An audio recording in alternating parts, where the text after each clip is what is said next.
प्रिय मित्रों, राधे राधे।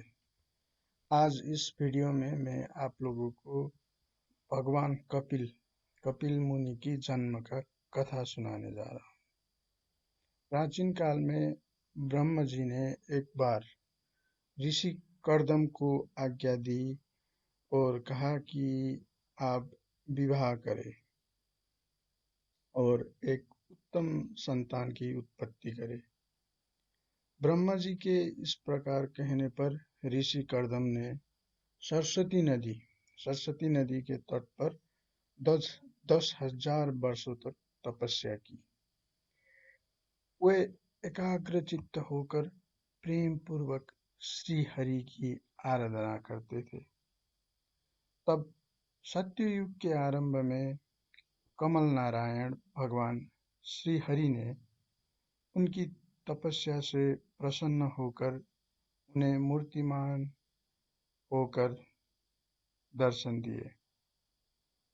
भगवान की वह भव्य मूर्ति सूर्य के समान तेजमयी थी। वे गले में श्वेत कमल और कुमुद के फूलों की माला धारण किए हुए थे। मुख कमल नीला था तथा निर्मल वस्त्र धारण किए थे। उनके सिर पर झिलमिलाता हुआ स्वर्ण मुकुट, कानों में कुंडल और कर कमलों में शंख, चक्र, गदा आदि सुशोभित हो रहे थे। उनके एक हाथ में श्वेत कमल सुशोभित था और प्रभु की मधुर मुस्कान चित्त को चुरा लेती थी। उनके चरण कमल गरुड़ जी के कंधे पर विराजमान थे। वक्ष स्थल में श्री लक्ष्मी जी और कंठ में कौस्तुभ मणि सुशोभित थी। प्रभु की इस आकाश स्थित मनोहर मूर्ति का दर्शन कर ऋषि कर्दम को बड़ी प्रसन्नता हुई। ऐसा लगता था कि उनकी सभी कामनाएं पूर्ण हो गई है। उन्होंने आनंद से पृथ्वी पर सिर टेक कर भगवान को साष्टांग प्रणाम किया और हाथ जोड़कर सुमधुर वाणी से स्तुति करने लगे। आपके चरण कमल भवसागर से पार जाने के लिए जहाज है।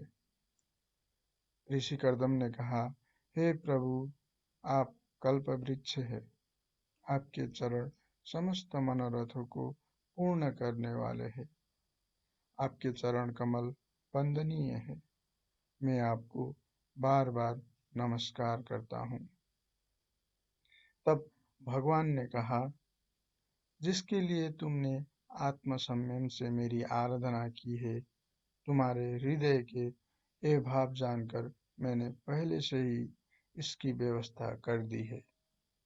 तुम जैसे महात्माओं के द्वारा की हुई उपासना का तो और कोई अधिक फल मिलता है।